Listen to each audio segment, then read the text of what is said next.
Pues capítulo 1 y 2 se trata de la liberación de Egipto a un nuevo pueblo. Y Éxodo es la continuación de Génesis, y es lo que vamos a ver. Y en Génesis vimos la anticipación de una segunda parte a la historia. En Génesis 50 del 24 al 25, ahí te das cuenta que viene una historia, que viene una segunda parte. Y al leer el primer versículo de Éxodo, nos damos cuenta que las primeras palabras son las mismas de Génesis 46:8, que son: estos son los nombres de los hijos de Israel. Y en Génesis 12, 15 y 17, Dios hace una promesa a Abraham. Y esto es algo bien importante. Y Abraham no era un hombre perfecto. Abraham era un hombre pecaminoso, un hombre desobediente, un hombre que no vivía conforme a Dios. Pero Dios lo libera para que conociera a Dios, para que obedeciera a Dios y para que siguiera a Dios. En pocas palabras, Dios transforma la vida de Abraham, un hombre pecador. Y para darle el cierre con broche de oro, no nomás hace todo eso, sino hace un pacto con este hombre que era pecador, pero porque Dios lo transformó. Entonces Dios hace un pacto con él. Y este pacto tiene dos componentes claves para nosotros. Número uno, la promesa de un pueblo. La promesa de un pueblo. Abraham se iba a convertir en una gran nación. Esa es la promesa número uno en ese pacto. Componente número dos es la promesa de una tierra. Canaán, la familia de Abraham iba a ser herederos de esa tierra. Toda la descendencia, toda la familia. Y la gran promesa sobre todo es que Dios prometió una simiente que iba a venir de Abraham, que eso es lo más importante de las promesas, es que viene una simiente. Eso es importantísimo. Vendrá un Salvador que va a derrotar a Satanás. La palabra de Dios dice que aplastando la cabeza, cual fue prometido en Génesis 3:15, que se conoce como el protoevangelio. Y Dios promete bendecir todas, no algunas, sino todas las generaciones y naciones, cumpliendo el pacto a través de la familia de Abraham. Esa es la promesa de Dios. Todo a través de Abraham, absolutamente todo. Pero como toda buena historia, surge una amenaza en la historia. Surge un problema en la historia. Es que 40 años antes del Éxodo, capítulo 1, sucede una hambruna, una escasez de comida. Pareciera que esto terminaría con el pueblo de Dios, o sea, con la familia de Abraham. Es lo que podría pensar una hambruna, escasez de comida, falta de alimentos, un pueblo que alimentar, y el mundo puede creer, pues se acabó. Pero vemos la mano de Dios en su providencia. Dios convirtió a José en el primer ministro de Egipto. Y es lo que vamos a ver.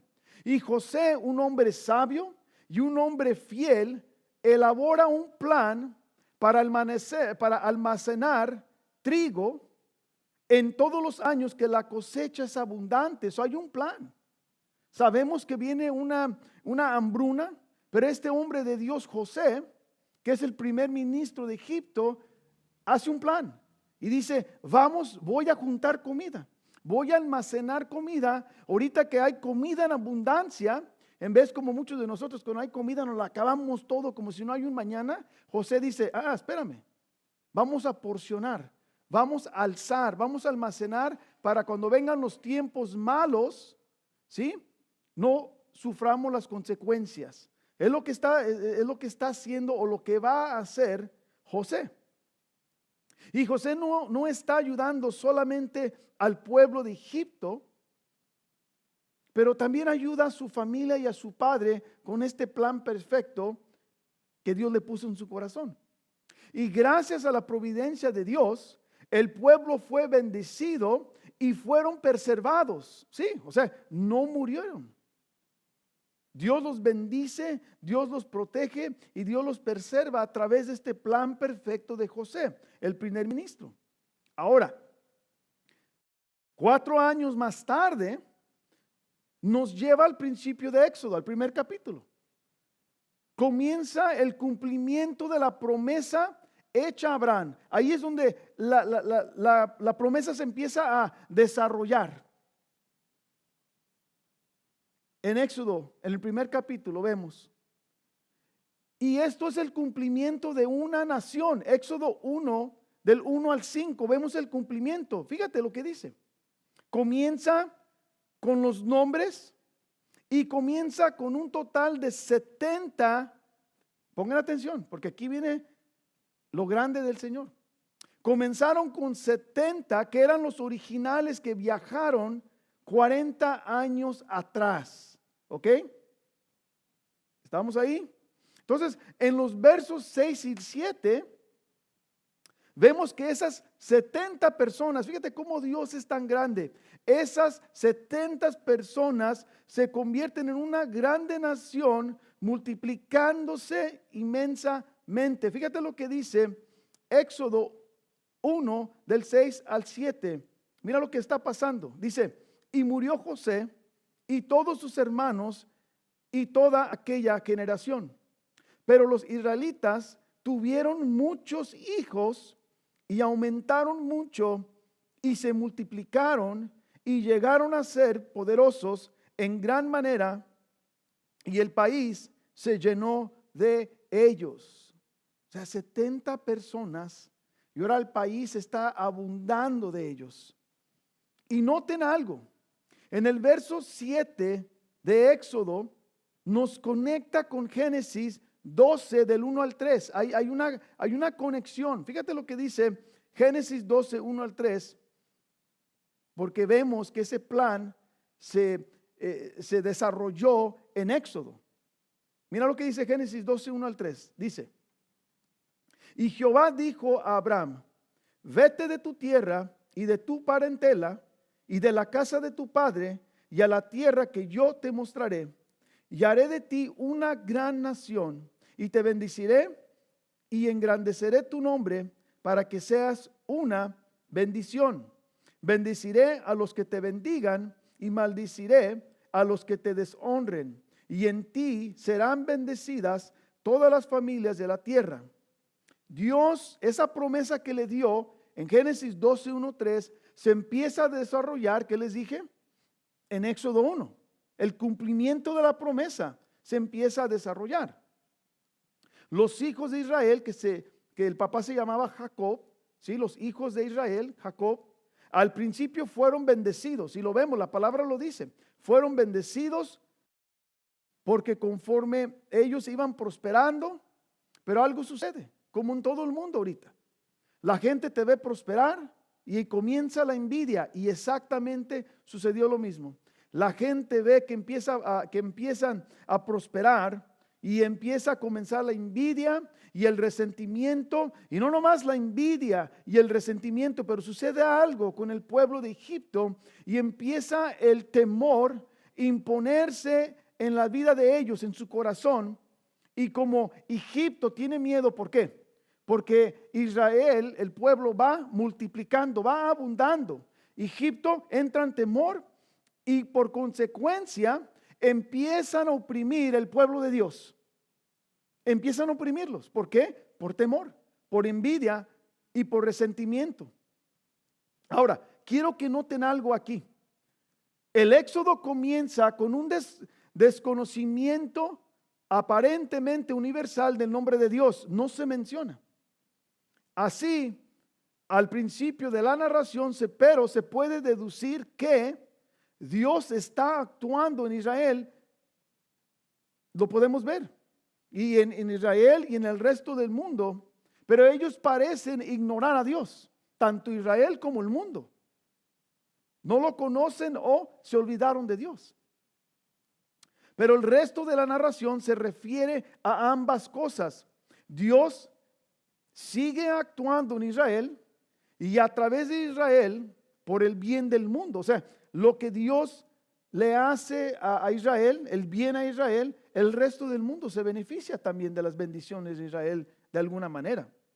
Ahora, es claro que por la ignorancia de no conocer a Dios, ellos se encuentran en esa situación de esclavitud, que no conocen a Dios. Y seguimos con Éxodo 1, 8 al 14. Ahorita ya cubrimos del 1 al 7. Ahora nos vamos al 8, del 8 al 14. ¿Ok? No se pierdan, iglesia. Y la palabra dice: se levantó sobre Egipto un nuevo rey que no había conocido a José. Y dijo a su pueblo: miren, el pueblo de los hijos de Israel es más numeroso y más fuerte que nosotros. Procedamos, pues, astutamente con él, no sea que se multiplique y en caso de guerra se una también con los que nos odian y pelee contra nosotros y se vaya del país. Ahí está el temor. Ahí está el temor. Tienen miedo de ser vencidos. O sea, ya el faraón en su mente ya hay una guerra. Y en su mente dice: Israel nos va a dar la espalda. Nos van a ganar porque son muchos números. Y no nomás nos van a ganar, se van a ir. Es el temor. Y el verso 10 dice: procedamos pues, el verso 11 dice: así que pusieron sobre ellos capataces para oprimirlos con duros trabajos y edificaron para Faraón las ciudades de almacenaje, Pitón y Ramsés. Pero cuanto más los oprimían, más se multiplicaban y más se extendían. ¿Sí escucharon eso? Entre más oprimían a Israel, más se multiplicaban, más se extendían, de manera que los egipcios llegaron a temer a los israelitas. O sea, entra más el temor. Si los temían antes, ahora que se están multiplicando más, el temor es mayor ahora. Los egipcios, pues, obligaron a los israelitas a trabajar duramente. Y no solamente eso, verso 14 dice: y les amargaron la vida con dura servidumbre en hacer barro y ladrillos y en toda clase de trabajo del campo. Todos sus trabajos se los imponían con vigor. Es una historia de opresión. Y una vez más, la promesa de Dios parece que está en peligro de extensión. ¿Por qué? Porque están oprimiendo el pueblo de Israel, ¿correcto? Y Faraón esclaviza a los israelitas, haciéndolos trabajar sin cesar. No tiene piedad de ellos.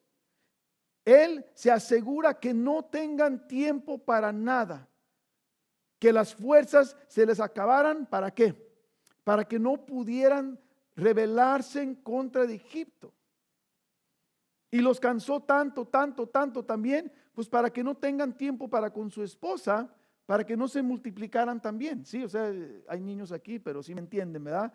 Entonces, eso era parte de la opresión. No era nomás que te voy a cansar, sino te voy a separar de tu esposa para que no te multipliques, y te voy a cansar y te voy a fatigar para que no tengas fuerzas para pelear contra mí.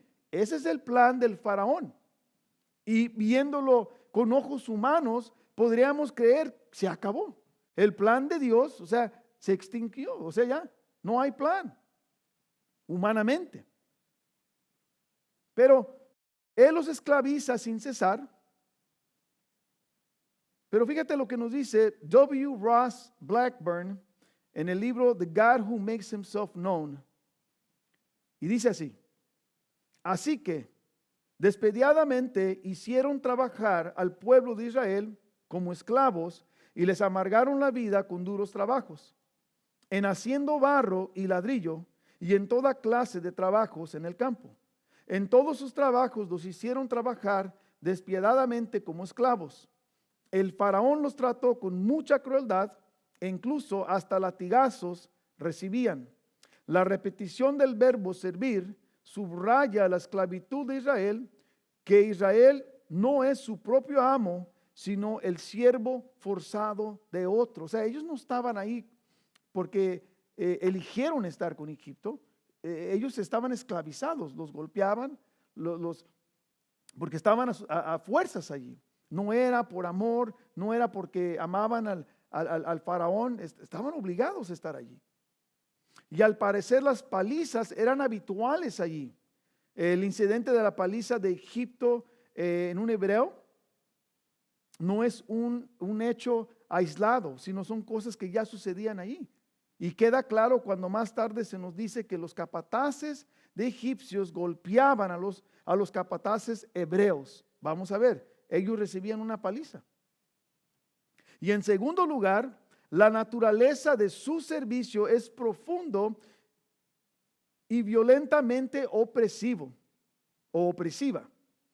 Esta opresión comienza cuando el faraón les impone cargos pesados al pueblo y los explota también económicamente mientras construyen las ciudades del faraón. O sea, ya no nomás lo está oprimiendo, ya no nomás lo está cansando, pero ya tampoco les está pagando. O sea, están trabajando gratis.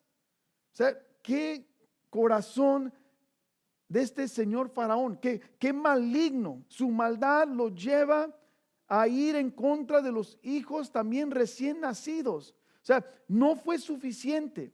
Los cansó, los separa de sus esposas, todavía no les paga, los golpea. Y a pesar de eso dice, ¿sabes qué? No es suficiente. Y ahora él decide irse en contra de los recién nacidos, los varones. Fíjate la maldad de este señor. Éxodo 1, 15 al 16 nos dice, entonces el rey de Egipto habló a las parteras de las hebreas, una de las cuales se llamaba Cifra y la otra Púa, y les dijo, cuando estén asistiendo las hebreas a dar a luz y las ven sobre el lecho del parto, si es un hijo, le darán muerte, pero si es una hija, entonces vivirán. O sea, qué triste es ver este tipo de carácter, este odio. O sea, es un odio sin cesar, es un odio de una magnitud, me recuerda como Hitler más o menos. Y el faraón estaba frustrado, ya estaba cansado, estaba frustrado. ¿Por qué? Porque no podía detener a Israel.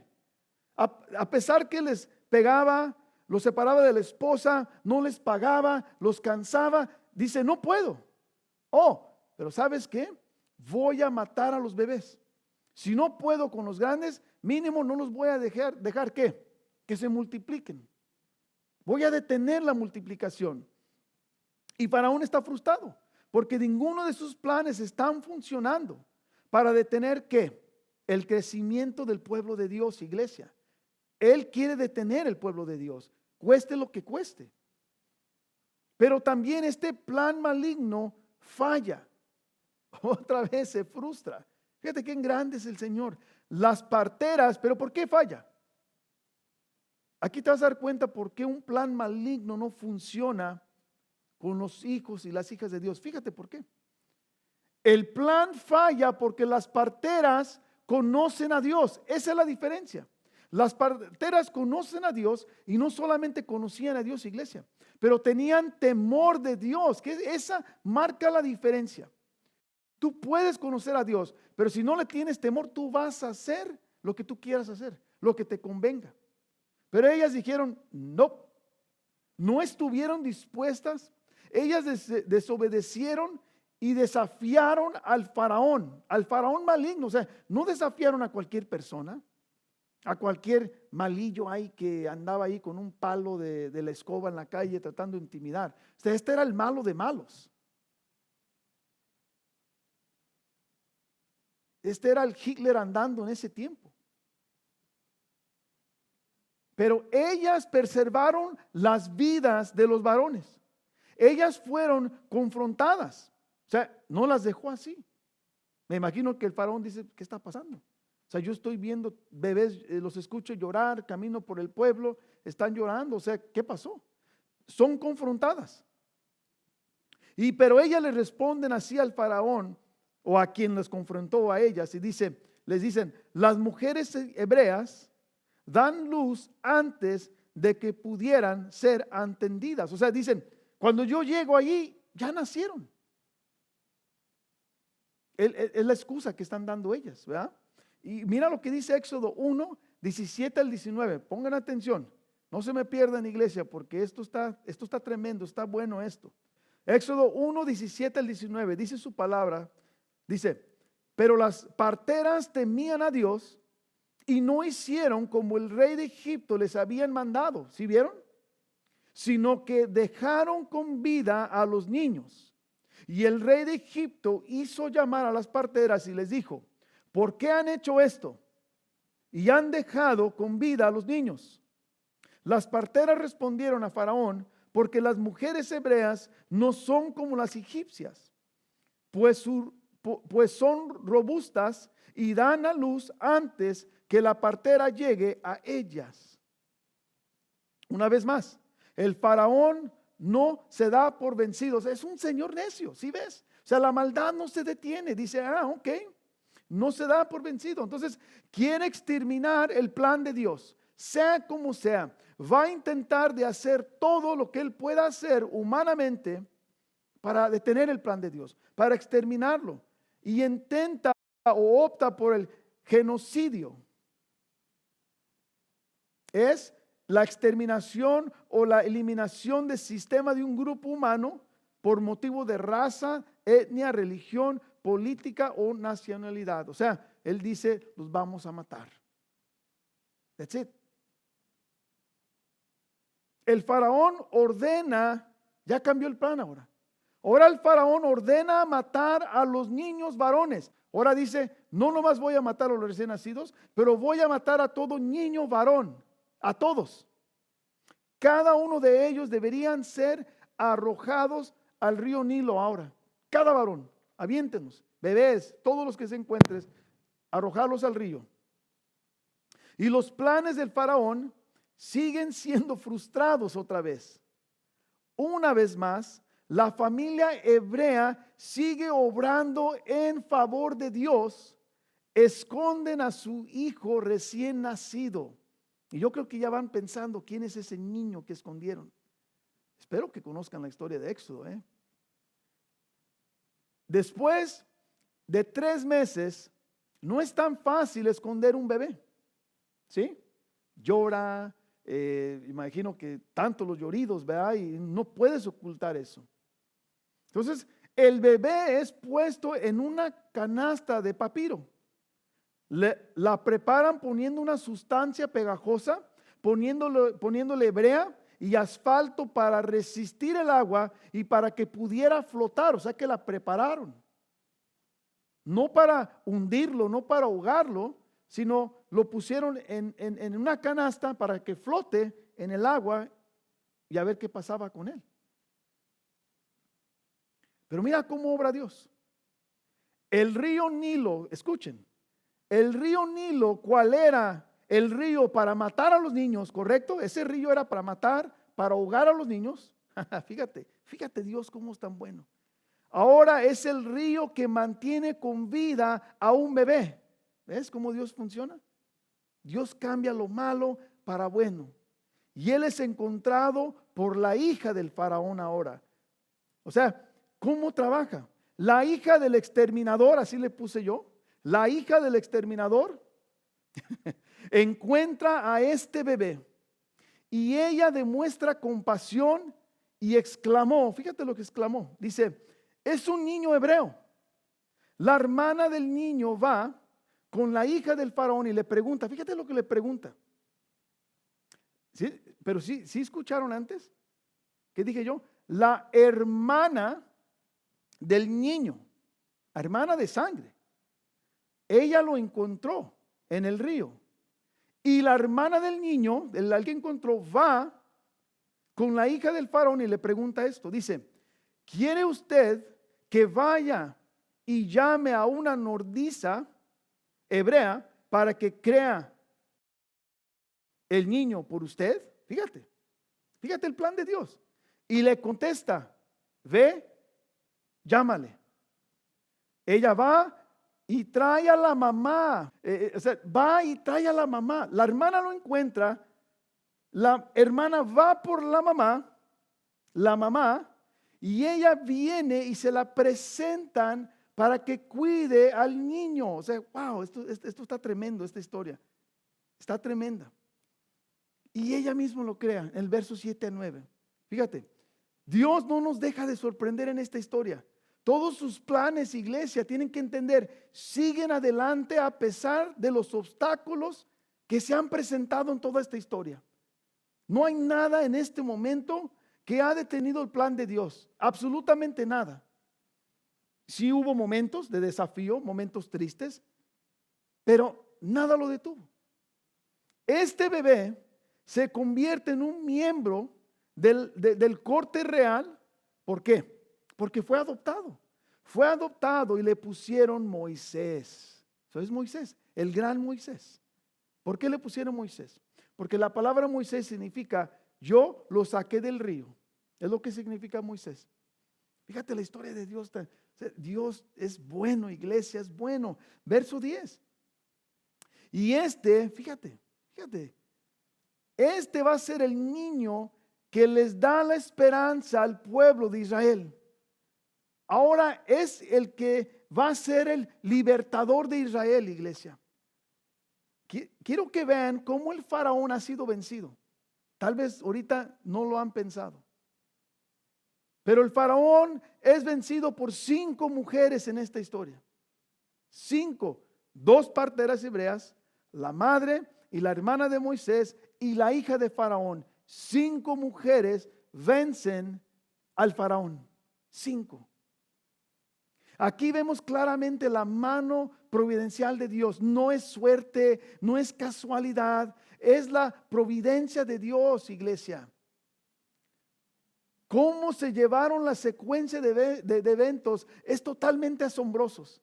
O sea, deberían sacar una película real de Moisés, no las que sacan, una película así real, que la platique para que la entiendamos con esta magnitud. Y la mamá de Moisés termina criando a su propio hijo. Se lo quitan, lo ponen en el río para que se lo lleven, y no sabiendo ella si lo iba a volver a ver. Y es la mujer que es elegida por Dios para crearla. Iglesia, y no nomás la crea, encima de eso le pagaron para crear a su mismo hijo. O sea, God, you are amazing. Fíjate lo que hace Dios. Wow. Le arrancan su hijo, le quieren matar a su hijo. Dios le regresa a su hijo y le pagan para cuidar a su hijo. Yo digo, Señor, qué asombroso eres tú. ¿Cómo no alabar al Señor con esta magnitud, con estas historias? Dios es grande, iglesia. Y Moisés fue criado como hebreo, no como Egipto, porque esto cambia la historia. Fue criado como hebreo con beneficios y privilegios de un egipcio, de un rey, de un príncipe.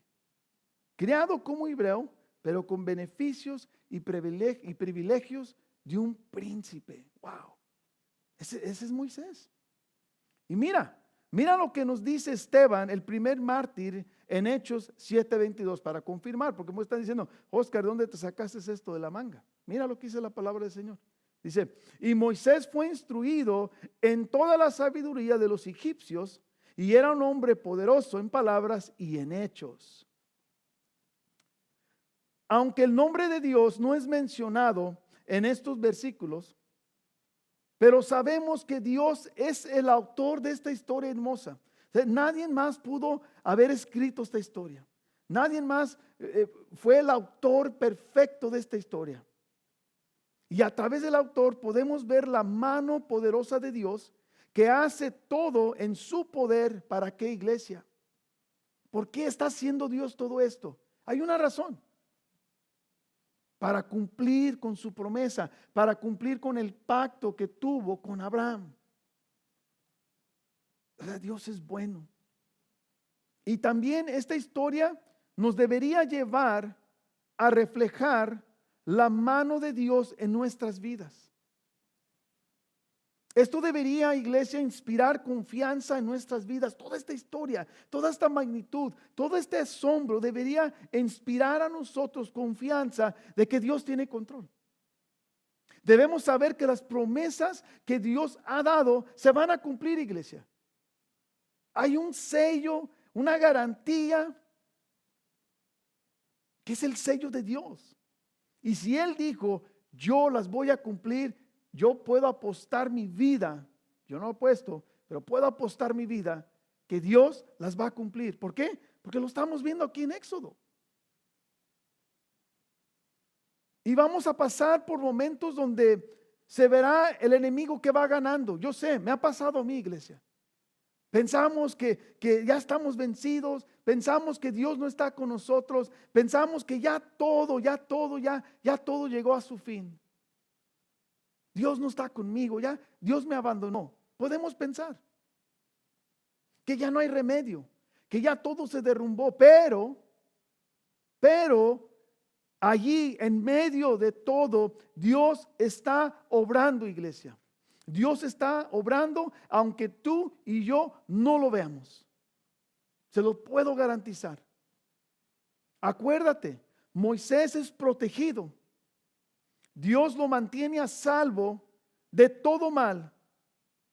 En esta historia vemos toda la plenitud del pecado, pero Dios usa todo el mal. ¿Para qué, iglesia? Todo lo malo, ¿para qué lo usó Dios en esta historia? Para traer el bien a sus hijos.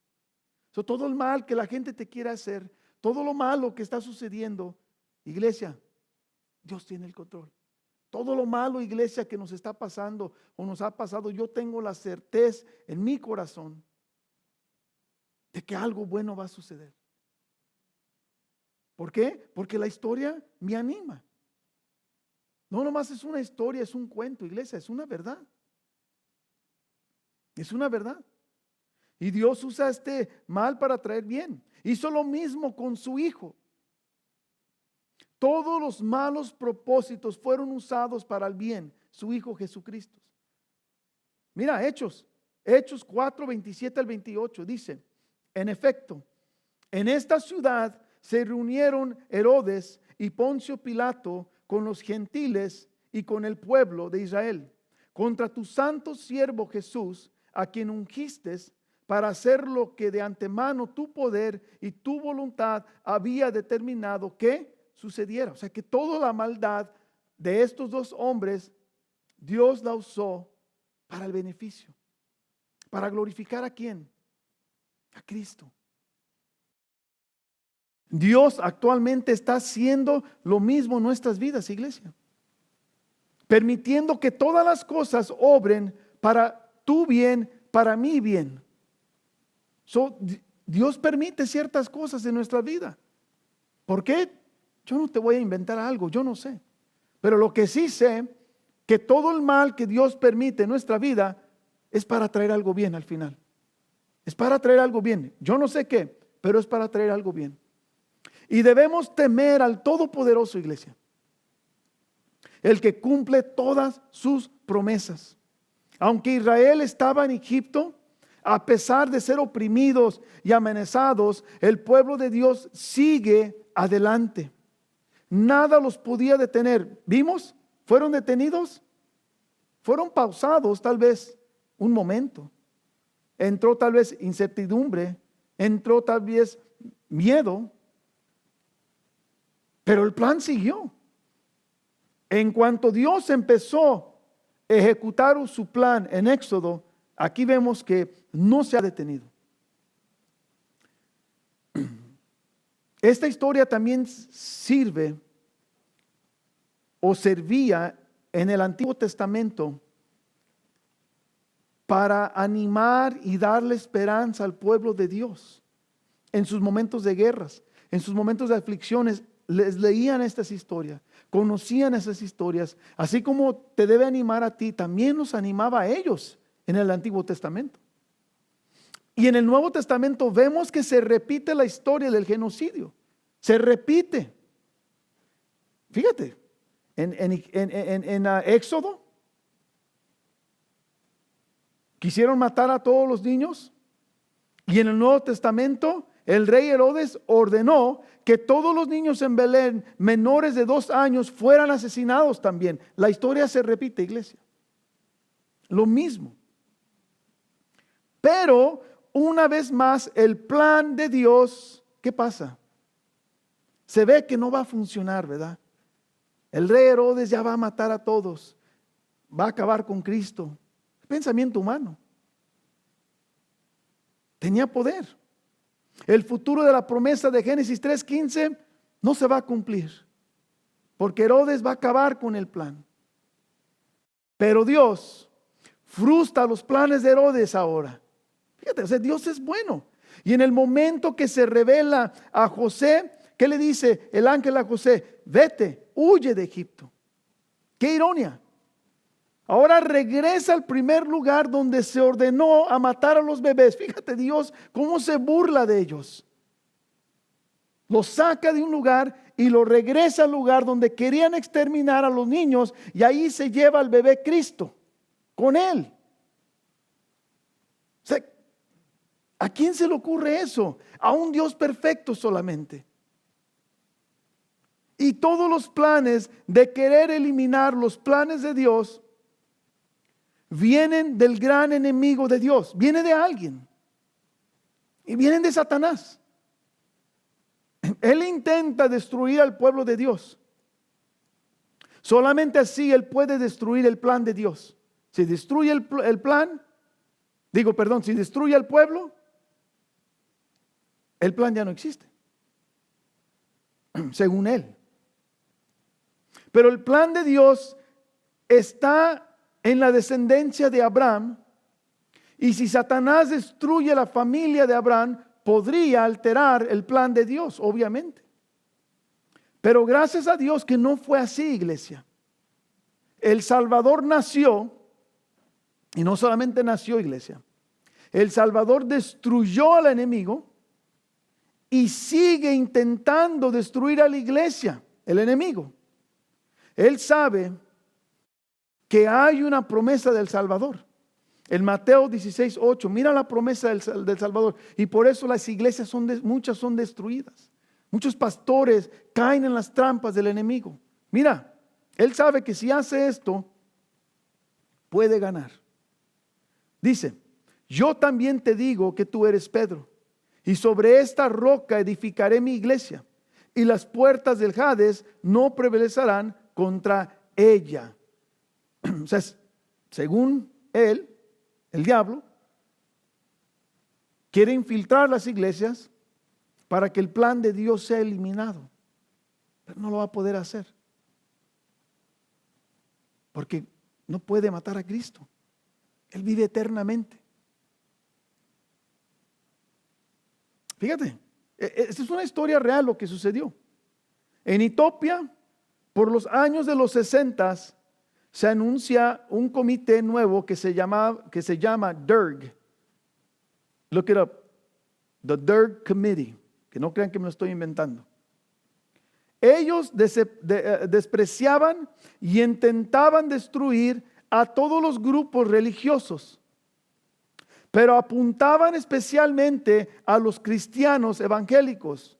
Eso suena como algo ahorita, ¿verdad?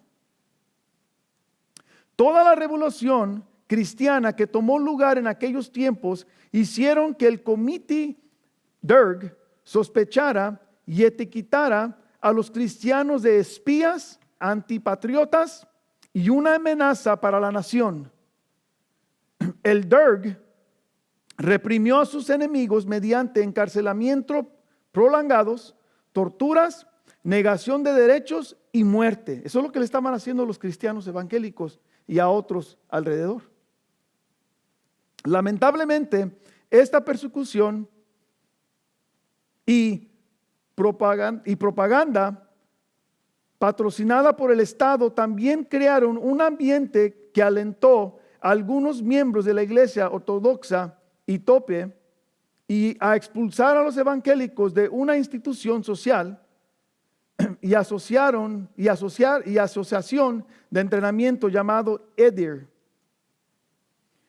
Los expulsados ya no podían, fíjate, ya no podían poseer un cementerio. O sea, los cristianos evangélicos ya no tenían derecho a enterrar a nadie. Les cerraron las puertas aún en los cementerios. Fíjate el plan.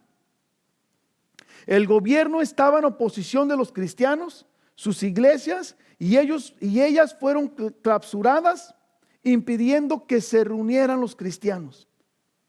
Pero fíjate, los cristianos seguían juntándose en secreto en casas, y la iglesia sobrevivió. Y no solamente sobrevivió la iglesia en ese tiempo, creció, expandió, se hizo más fuerte. Entonces, el enemigo quiere parar la iglesia, pero el poder de Dios se multiplica la iglesia. Más cristianos evangélicos allá, más iglesias. Eso es la opresión no hizo nada. Dios frustró los planes del gobierno ahora en ese tiempo, demostrándole, espérame, yo tengo el poder. Intenta, puedes intentar, pero si yo digo que no, es no. Y se multiplicaron. A través de todo lo aprendido en este día, iglesia, nuestra confianza debe crecer hacia Dios. Y esta misma confianza nos debe ayudar como ayudó a las dos parteras. Obedecer a Dios porque ellas tenían reverencia de Él, tenían temor. Las dos parteras obedecieron, se fueron en contra del mundo, se fueron en contra de todo para quedar bien con Dios, iglesia.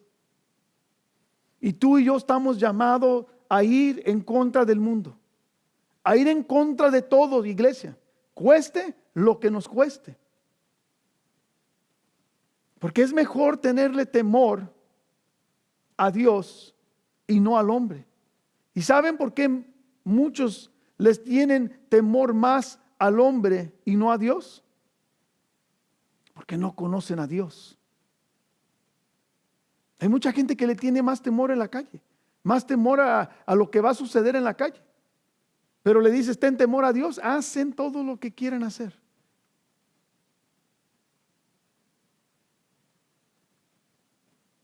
Dios no quiere manos sangrientas. Dios quiere manos de obediencia. No les importó desafiar al faraón. Mira lo que dice William Gurnall, un puritano, y dice esto. Dice, le tememos tanto a los hombres porque no tememos a Dios lo suficiente. Estas parteras son un ejemplo de cómo podemos actuar con valor cuando confiamos en las promesas de Dios. Y eso es, iglesia, lo que nos mantiene a nosotros sin temor, es la confianza en Dios. Es que confiemos toda nuestra vida en Él, todos nuestros planes, todos nuestros problemas, todos nuestros desafíos, todo lo que el mundo te dijo que te va a pasar, todo lo malo que te han dicho que te va a suceder, que porque eres cristiano. Confía en Dios, iglesia. Dile a Dios que te dé una fe como las parteras. Una fe que va en contra de todos. Todas estas bendiciones son confirmaciones de que Dios cumplirá sus promesas, iglesia. Vamos a ponernos de pie para orar.